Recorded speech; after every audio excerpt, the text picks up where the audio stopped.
నమస్కారం. మనం August month రాశి ఫలాల గురించి మాట్లాడుకుంటున్నాం. ఇందులో ఒక్కొక్క రాశి కంటే 12 రాశుల వారికి ఈ ఆగస్టు మంత్లో ఎలా ఉంది ఏంటి అని తెలుసుకోబోయే ముందుగా ఈ ఆగస్టు మంత్ యొక్క విశిష్టత, అందులో ఉన్న పండగలు, పర్వదినాలు, విశేషాలు ఏంటో తెలుసుకున్నాము.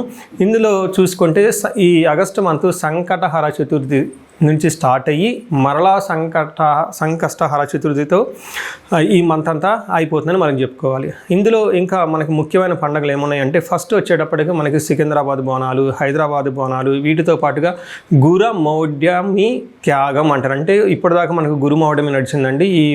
ఎప్పుడైతే 12వ తారీఖు తర్వాత మౌఢ్యమి వెళ్ళిపోతుంది, అక్కడి నుంచి శుభకార్యాలు చేసుకోవచ్చు అని మనం చెప్తూ ఉంటారు. వీటితో పాటుగా మనకి నాగపంచమి అని చాలామంది ఎక్కువగా చేస్తూ ఉంటారు. ఎవరైతే కాలసర్పదోషాలు, నాగ అన్న పేరు పెట్టుకున్న, మానస అన్న పేర్లు పెట్టుకున్న వాళ్ళంతా కూడాను ఈ యొక్క పిల్లలు కావాలనుకునే వాళ్ళు ముఖ్యంగా చాలా ఇంపార్టెంట్. నాగపంచమి అందరూ సెలబ్రేట్ చేసుకోవాలి. ఆ తర్వాత మనకు వచ్చేది వరమహాలక్ష్మి వ్రతం మనం చేసుకుంటాం అందరం, చాలా కళ్ళ పండుగ శోభాయమానంగా. అది 21వ తారీఖు ఉంటుంది. తర్వాత మనకి జంధ్యాల పౌర్ణమి, దీనిని రాఖీ పౌర్ణమి లేదంటే గాయత్రి యొక్క మనకి గాయత్రి మాత పుట్టినరోజు అని మనం సెలబ్రేట్ చేసుకుంటూ ఉంటాం అనమాట. ఈ ప్రకారంగా అనేక రకమైన శుభకార్యాలు, తర్వాత శ్రావణ మాసం కూడా మనకు స్టార్ట్ అవుతుంది. ఇవన్నీ ఉన్నాయి కాబట్టి ఎన్నో పండగలు, విశేషాలు, పర్వదినాలు కలిగిన ఈ యొక్క ఆగస్టు మంత్లో అందరికీ అష్టైశ్వర్యాలు కలగాలని, భోగభాగ్యాలు కలగాలని, చక్కగా ఉండాలని చెప్పేసి కోరుకుంటూ ఒక్కొక్క రాశి వాళ్ళకి ఎలా ఉందో మనం చూద్దాం. ఇందులో మనకి జ్యోతిష శాస్త్రం ప్రకారం కనుక గమనించుకుంటే ఈ ఆగస్టు మంత్లో ఇందాక చెప్పుకున్న విశేషాలతో పాటుగా 4 గ్రహాలు కూడా మారుతూ ఉన్నాయండి. ఈ గ్రహాలు మారే గ్రహాలు చూసుకుంటే ఫస్ట్ శుక్రుడు ఆగస్టు 1నే మారుతూ ఉన్నారు, సెకండ్న కుజుడు మారుతూ ఉన్నాడు, బుధుడు 5వ తారీఖు మారుతూ ఉన్నారు, సూర్యుడు వచ్చేటప్పటికి 17వ తారీఖు మారుతూ ఉన్నారన్నమాట. ఇలా 4 గ్రహాలు ఈ ఆగస్టు మాసంలో మారటంతో 12 రాశుల వారికి ఎలా ఉంది ఏంటి అనేది మనం చూద్దాం.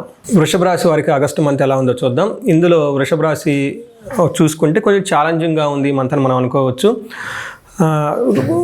ఆల్మోస్ట్ మీకు 60% మాత్రమే, అంటే 40% మాత్రం అనుకూలంగా ఉంది, 60% కొంచెం ప్రతికూలంగా ఉందని గమనించుకోవాలి. కొంచెం పేషెన్సీగా, సహనంగా ఉండవలసిన టైం ఇది. నాకు కొంతమంది ఆల్రెడీ తెలిసిన వాళ్ళు, బంధువులు వాళ్ళు ఫోన్లు చేసి మెసేజ్లు చేసి పెడుతూ ఉన్నారు. ఎందుకంటే ఈ మంత్ కొంచెం జాగ్రత్తగా ఉండవలసిన సమయం. అంటే July month, August month. July మంత్లో నాకు తెలిసిన ఫ్రెండ్స్ వీళ్ళు కొంచెం మెసేజ్లు అవన్నీ పెడుతూ ఉన్నారు. అందుకని చెప్పేసి ఈ టైంలో it's a time to have patience, సహనంగా ఉండవలసిన టైం.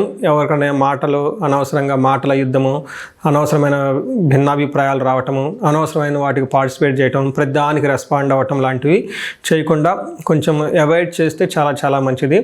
ఇందులో వృషభ రాశి వాళ్ళకి చూసుకుంటే కృతికా నక్షత్రం 2, 3, 4 పాదాలు, రోహిణి 1, 2, 3, 4 పాదాలు, మృగశిర 1, 2 పాదాలంతా ఈ వృషభ రాశిలో ఉంటారు. ఇందులో సూర్యుని యొక్క సంచారం, మిగతా గ్రహాల యొక్క సంచారం బట్టి మనం చూసుకుంటే సూక్ష్మ గోచారం, లఘు గోచారం అన్న ఒక కాన్సెప్ట్ ప్రకారం చూస్తే ఇందులో మనకి ఎలా ఉంటుందంటే 4 గ్రహాల యొక్క ఫలితాన్ని చాలా చిన్న చిన్న సంస్కృతంలో మాటలో చెప్తారు. అవి మానహాని, ధనచ్ఛేదం, రాతి భయం, పుత్రలబ్ధిం అని చెప్తారు. అంటే అవమానాలు జరిగే అవకాశం ఎక్కువగా ఉంటుంది, ధనం విపరీతంగా కోల్పోయే అవకాశం ఎక్కువగా ఉంటుంది, శత్రువు బాధలు ఉంటారు, శత్రువుల నుంచి మీకు ఇబ్బందులు ఉంటాయి, పిల్లల విషయంలో మాత్రం కొంచెం బాగుంటుంది అని మనం చెప్పుకోవచ్చు. ఇందులో ఇండివిజువల్గా ఒక్కొక్క గ్రహం మనం చూసుకుంటే 4వ స్థానంలో సూర్యుడు ఉండటం వల్ల ప్రొఫెషనల్ మ్యాటర్స్లో పాజిటివ్గా ఉంటుంది, ప్రమోషన్స్ అవన్నీ వచ్చే అవకాశం ఎక్కువగా ఉంటుంది, మీరు పడిన గుర్తింపుకి సగు రిజల్ట్స్ అదంతా ఉంటుంది. అయితే 4వ స్థానంలో సూర్యుడు ఉండటం వల్ల మనకేం చెప్తారంటే అంతఃక్లేశ గృహఛిద్రం సౌఖ్య హాని మమాప్నోతి ప్రయాణకాలే విఘ్నమాప్నోతి చతుర్దతే రవి సంయుతే అని చెప్తారు సంస్కృతంలో. మన మహర్షులు ఇచ్చిన దీని ప్రకారం చూసుకుంటే అంతఃక్లేశ, మానసికంగా కొంచెం ఇంటర్నల్గా మనసులో విచారం కలిగే అవకాశం ఎక్కువగా ఉంటుంది. గృహఛిద్రం, ప్రొఫెషనల్ మ్యాటర్స్లో ఆఫీస్లో అంతా బాగున్నా ఇంట్లో ఏదో ఒక గొడవ ఉండే అవకాశం ఎక్కువగా ఉంటుంది. తర్వాత సౌఖ్యహాని, కంఫర్టబుల్గా ఉండకుండా ఉంటుంది. తర్వాత టయానికి భోజనం చేయకుండా ఉండే అవకాశం ఎక్కువగా ఉంటుంది. ముఖ్యంగా గమనించుకుంటే ప్రయాణాలు చేస్తే ఆటంకాలు వస్తాయి అని చెప్తూ ఉంటారు. ఇది సూర్యుడి వల్ల మిక్స్డ్ రిజల్ట్ అని చెప్పుకోవచ్చు. బట్ కుజుడు వల్ల ఇంకా కొంచెం ఇబ్బందులు పెట్టే అవకాశం ఉంది. కుజుడు 2వ స్థానంలో ఉండటం వల్ల కూడబెట్టుకున్న ధనం, మీ సేవింగ్స్ అంతా కోల్పోయే అవకాశం ఎక్కువగా ఉంటుంది. మాటలు చాలా కటువుగా మాట్లాడుతూ ఉంటారు. ఎలిమెంటరీ ఎడ్యుకేషన్, బేసిక్ ఎడ్యుకేషన్ ఎవరైనా కనుక చేస్తుంటే వాళ్ళకి ఆటంకాలు అవన్నీ వచ్చే అవకాశం ఎక్కువ ఉందని మనం చెప్పుకోవచ్చు. ఇందులో కుజుడు 2వ స్థానంలో ఉంటే మనకి సంస్కృతంలో అసత్వం సతతం క్లేశనాశ సర్వకార్య వినాశనం సదా దుర్జన సేవ సంపర్క భీతిషాద్ ధనకే కుజ అని మనకి ఒక శ్లోకంలో చెప్తారు. దాని మీనింగ్ ఏంటంటే అసత్వం అంటే ఎనర్జీ లేకుండా ఉండటం, తర్వాత సతతం క్లేశ మనసులో ఎప్పుడు ఏదో ఒక బాధపడడం ఉండటం, సర్వకార్య వినాశనం ఏదైనా కొత్తగా ఒక పని చేస్తే అందులో ఆటంకాలు వచ్చే అవకాశం ఎక్కువగా ఉంటుంది, విమర్శించే వాళ్ళు ఎక్కువగా ఉంటారు, సదా దుర్జన సంపర్క ఈ టైంలో బ్యాడ్ కంపెనీ అనవసరమైన చెత్త వాళ్ళంతా మీ చుట్టూ చేరి మిమ్మల్ని కన్ఫ్యూజ్ చేసే వాళ్ళు ఎక్కువగా ఉంటారు, భయంగా ఉండే అవకాశం ఎక్కువగా ఉంటుందని చెప్పుకోవచ్చు. అయితే వీళ్ళకి ఒక గుడ్ న్యూస్, హ్యాపీ న్యూస్ ఏంటంటే శుక్రుడు వీళ్ళకి 5వ స్థానంలో ఉండి చక్కగా మంచి యోగ్యతను ఇస్తున్నారని చెప్పుకోవచ్చు. ఇందులో మనకి ఏమని చెప్తారంటే సంస్కృతంలో దాశీభృత్య చనలాభ నిత్య మృష్టాన్న భోజనం ధనధాన్య అభిష్టార్థ పంచమస్తే భవేద్ భృగో అంటారు. అంటే 5వ స్థానంలో ఎప్పుడైతే శుక్రుడు ఉన్నారో వీళ్ళకి దాసీ భృత్య జనలాభ అంటే వీళ్ళ కింద ఉన్న సబార్డినేట్స్ కానివ్వండి, నాయకత్వ లక్షణాలు ఎవరైనా ఉంటే వాళ్ళ కింద ఉన్న ఫాలోవర్స్ కానివ్వండి, లేదా ఇంట్లో మెయిట్స్, ఇలా మీ యొక్క ఆజ్ఞని, మీ యొక్క ఇన్స్ట్రక్షన్స్ని రెగ్యులర్గా ఫాలో అయ్యే వాళ్ళు ఎవరైతే ఉంటారో వాళ్ళ నుంచి విపరీతంగా లాభం ఉంటుంది. నెక్స్ట్ నిత్యం మృష్టాన్న భోజనం, డైలీ మంచి ఫుడ్ తినే అవకాశం ఎక్కువగా ఉంటుంది. ధనధాన్య అభిష్టార్థ ధనం విషయంలో, ధాన్యం విషయంలో మీకు అనుగుణంగా ఉండే అవకాశం ఎక్కువగా ఉంటుంది. ఇంకొకటి ముఖ్యమైన చెప్పుకోవాల్సిన హ్యాపీ న్యూస్ ఏంటంటే వీళ్ళకి గెయిన్ త్రూ లేడీస్ అని చెప్తారు. అంటే జెంట్స్ అయితే లేడీస్ ద్వారా, లేడీస్ అయితే జెంట్స్ ద్వారా ఒక మంచి ఏమంటారు చాలా బెనిఫిట్ జరిగే అవకాశం ఎక్కువ ఉందని గమనించుకోవాలి. సో వీటితో పాటు మనకి బుధుడు చూసుకుంటే 3వ స్థానంలో ఉండి శత్రువుల వల్ల ఇబ్బందులు అన్నవి మనం చెప్పుకోవచ్చు. సో మనం ఓవరాల్గా చూసుకుంటే చాలా మిక్స్డ్గా ఉంది, కొంచెం సహనంగా ఉండవలసిన టైం అని మనం చెప్పుకోవచ్చు. అయితే కృతికా నక్షత్రం ప్రకారం చూసుకుంటే మనకి అంగగోచారం అని ఒక కాన్సెప్ట్ మనకు ఉంటుంది జ్యోతిష శాస్త్రంలో. ఈ కాన్సెప్ట్ ప్రకారం మనకేం చెప్పవచ్చు అంటే నక్షత్రం వైజ్ కూడా ఎలా ఉంటుందో చెప్పుకోవచ్చు. కృతిక మృగశిర ఆరుద్ర ఈ 3 నక్షత్రాలు కనుక మనం చూసుకుంటే ఇందులో కృతికా నక్షత్రం వాళ్ళకి జయప్రదంగా ఉంటుంది, ఏ పని చేసినా కానీ చక్కగా కలిసి వస్తుంది. అయితే వీళ్ళకి కలహము, బంధనము, భయము అని 2 నెగిటివ్గా కొంచెం ఇబ్బంది పెట్టే పరిస్థితుల్లో ఉన్నారు. నెక్స్ట్ మృగశిర నక్షత్రం వాళ్ళకి ఐశ్వర్యవంతంగా ఉంటుంది, ధనలాభం చూపిస్తుంది, కొంచెం భయపడే అవకాశాలు ఎక్కువగా ఉంటుంది. మరణ తుల్యం అంటారు, అంటే కుజుని వల్ల అనుకున్న పనులు ఎక్కడో ఆగిపోయే అవకాశం ఎక్కువగా ఉంటుంది. వీళ్ళు ఒకసారి ఇండివిజువల్గా జాతకం చూపించుకుంటే ఎంతో బాగుంటుంది. అంతేకాకుండా మృగశిర నక్షత్రం కనుక చూసుకుంటే వీళ్ళకి కూడా ఐశ్వర్యవంతంగా ఉంటుంది, ధన ప్రవాహం బాగుంటుంది, భయము, తర్వాత నెక్స్ట్ మరణతుల్యం అని చెప్తారు. ఇక్కడ మరణతుల్యం అంటే భయపడొద్దండి, సంస్కృతంలో ఆగిపోవటాన్ని మరణం అంటారు. మరణతుల్యం అంటే ఆల్మోస్ట్ మీరు ఇంతకుముందు చలపెట్టిన పనులు ఏమైనా ఉంటే అవి అందరితో ఆగిపోయి సరైన రిజల్ట్ ఇవ్వని పరిస్థితుల్లో ఉంటాయని గమనించాలి. ఓవరాల్గా చూసుకుంటే ఈ నక్షత్రం ప్రకారంగా ప్రతి నక్షత్రానికి బంధించబడినట్లుండే పరిస్థితి ఎక్కువగా కనిపిస్తుంది. అంటే చాలా క్లారిటీ లేకుండా ఉంటుంది. యూఎస్లో ఉంటే బాగుంటుందా, ఇండియాలో ఉంటే బాగుంటుందా, బిజినెస్ చేస్తే బాగుంటుందా, జాబ్ చేస్తే బాగుంటుందా, అసలు ఏంటి ఫ్యూచర్ గురించి ఎలా వెళ్తే బాగుంటుందని రకరకాల కన్ఫ్యూజన్లో ఉండే అవకాశం ఎక్కువగా ఉంటుంది. ఇలాంటి పరిస్థితులు ఒకసారి మీకు కనుక తలెత్తితే మీ చుట్టూ ఉన్న సబ్జెక్ట్ మ్యాటర్ ఎక్స్పర్ట్స్ కానివ్వండి, లేదంటే మెంటార్స్ని కానీ అప్రోచ్ అవ్వండి, వాళ్ళ అడ్వైజర్స్తో చక్కగా డెసిషన్ తీసుకోండి. ఇంకా వీలైతే ఒక మంచి జ్యోతిష్కుల్ని, ఆస్ట్రాలజీ చూపించి మీ యొక్క జాతక చక్రాన్ని చక్కగా చూపించుకొని అందులో మీకు సంబంధించిన చాలా క్లూస్ ఎలా వెళ్తే బాగుంటుంది, ఫ్యూచర్ ఎలా ఉంటుందో తెలుసుకునే అవకాశం ఎక్కువగా ఉంటుంది. కాబట్టి ఇది చూసుకోవాలని చెప్పేసి కోరుకుంటున్నాను. సో ఈ రాశి వాళ్ళందరికీ పరిహారాలు కనుక చూసుకుంటే కొంచెం ప్రతి ఒక్కళ్ళు ఏకాదశ రుద్రాభిషేకం లేదంటే మహన్యాసపూర్వక ఏకాదశ రుద్రాభిషేకం చేయించుకుంటే చాలా కలిసి వచ్చే అవకాశం ఉంటుంది.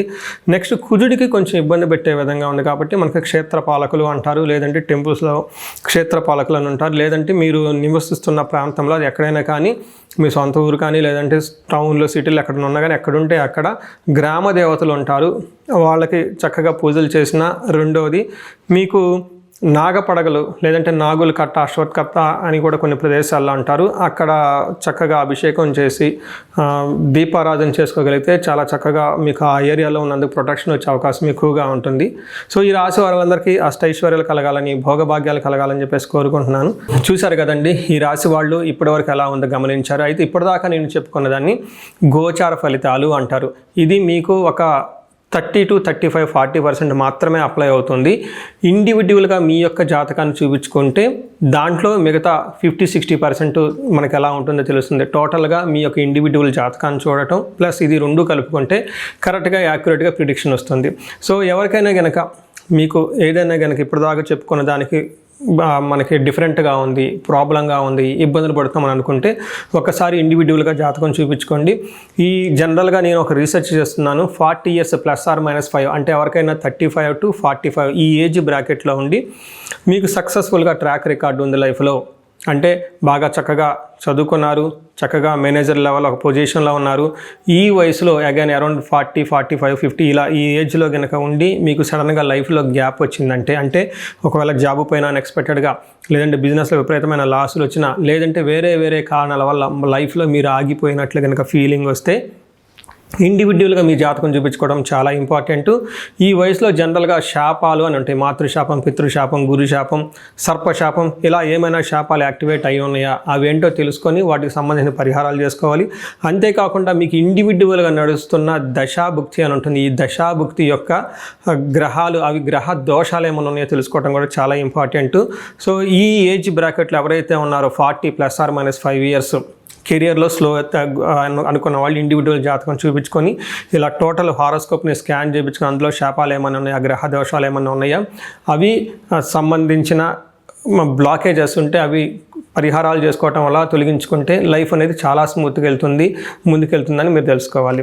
సో ఇంకా కొంతమందికి ఏమైనా కనుక సమస్యలు ఉంటే సమస్యకు సంబంధించి కూడా పరిష్కారాలు మనం చూసుకోవచ్చు.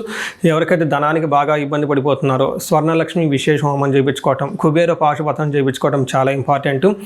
ఎవరికైతే భార్యాభర్తల మధ్య అన్యోన్యత తక్కువగా ఉండి ఇబ్బంది పడుతున్నారో అన్యోన్య దాంపత్య పాశుపత అభిషేకం, ఫ్యామిలీలో సరైన అట్మాస్ఫియర్ లేదు, అంతా గొడవలుగా ఉంది, శత్రు బాధలు ఉన్నారంటే చండీ హోమం, చండీ పారాయణం చేయించుకోవటం, ఎవరికైతే హెల్త్ సరిగ్గా ఉండదు అనుకున్నారో ఆయుష్ సూక్తం, ఆయుష్ హోమం, మృత్యుంజయ హోమం చేయించుకోవటం, ఇలా ఎలాంటి మీకు ఇండివిజువల్గా ఏదైనా కనుక సమస్యలున్నా, రకరకాల సమస్యలు ఉంటే ఆ యొక్క సమస్య నుంచి బయటపడడానికి ఒకసారి జాతకం చక్రం చూపించుకొని దానికి కారణం ఏంటో తెలుసుకొని తగు పరిహారాలు చేసుకుంటే ఈ సమస్యల నుంచి చక్కగా బయటపడే అవకాశం ఎంతో ఉంటుంది. సో ఈ రాశి వారికి అష్టైశ్వర్యాలు కలగాలని, భోగభాగ్యాలు కలగాలని, అందరూ చక్కగా ఉండాలని చెప్పేసి కోరుకుంటున్నాను. నమస్కారం.